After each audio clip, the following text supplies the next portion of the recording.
Welcome to the Slop Temple. We pray this video helps. In this video, I will explain how to e-file taxes for the first time. First, decide if e-filing is right for you. It offers benefits like quicker refunds, often within 21 days. Next, check if you qualify for free tax filing options, which are available for many taxpayers with adjusted gross incomes below $84,000. Finally, collect all your personal details, including your social security number and bank account information for direct deposit. This preparation ensures a smooth and efficient filing process. Now, let's talk about gathering your essential tax documents. You'll need all income statements, like your W-2 from employers or 1099 forms for contract work or investment income.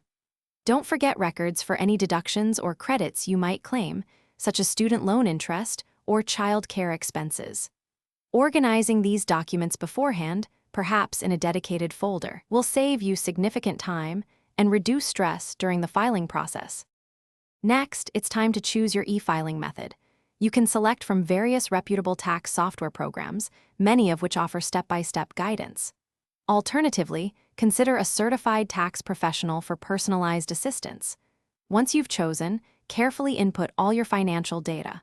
Before hitting submit, meticulously review your entire return for any errors or omissions. Accuracy is key to avoiding delays and potential issues. After successfully e-filing, your work isn't quite done. First, confirm that the tax authority has accepted your return. You'll usually receive an email notification within 24 to 48 hours. It's crucial to keep copies of your submitted return and all supporting documents for at least 3 years. Finally, if you're expecting a refund, monitor its status online using the provided tracking tools. Congratulations, you've successfully e-filed your taxes. Thanks for watching. Consider subscribing if we helped you.